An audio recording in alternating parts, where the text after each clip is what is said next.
So I've had the 140, yes. mucknfun's new 140, yes. I've had this about 2 weeks now, right? And the only problem I had was the back shock blown out and having to replace it. I had to replace it with a 140 shock out of a stomp, because as the expansion can on it, the original shock didn't have it. But it took me ages. I was trying to find out what the story was, like what is the M plus F, like 140, and it dawned on me. So I did a bit of research on the internet. I went onto the website, and it turns out that these bikes are made in the mucknfun workshop. So, and to be honest with you, they're a good bike. I thought I would have had normal problems with it as you would with Chinese bikes, like the chains always coming loose, the chains coming off, oh, it broke me fucking sensor casing, or it won't idle and it's spluttering and all this shit, or it won't start, or it's loose compression. All them problems, all my nuts and bolts are all coming loose, all that stuff they haven't had a problem.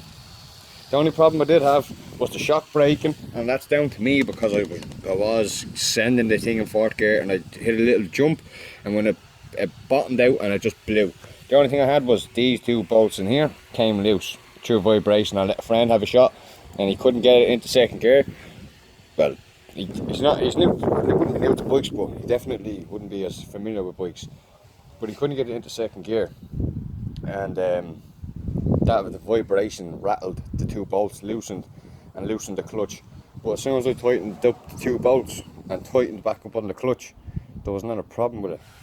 So the only reason why I couldn't find anything on the internet about these bikes to research them is because it's a mucknfun manufactured bike.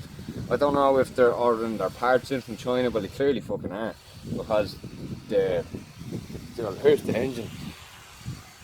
You know what I mean? Yinx, Y-I-N-X-I-A-N-G. It's mad about shit. She's a 140 cubic meter. Big old carburetor on it. Big wheels too. Good brakes. Brakes are fucking very good. But then, I can't complain about the bike. I literally can't complain about the bike, and I'm coming from a KX. And loads of other bikes have fucking shoved between me and my brothers. We've had, oh jeez, I couldn't even count. More bikes and mucknfun I've ever seen probably. But yeah, I have no complaints about it whatsoever yet. But yeah, so that's it. mucknfun's new fucking 140S. Don't get them mixed up with the 140Z, because the 140S and they are manufactured and built in mucknfun. So if any of you want to get them, they're going cheap. 70 miles an hour that they advertise them, and they're advertising for €950. So if you want a cheap enough pit bike, brand new out of the floor shop, that's gonna go for you. Just give them a bell and fucking go and get the bleeding thing, because I'm telling you lads, these things tour the fourth gear wheelie on the back wheel all day. They love it.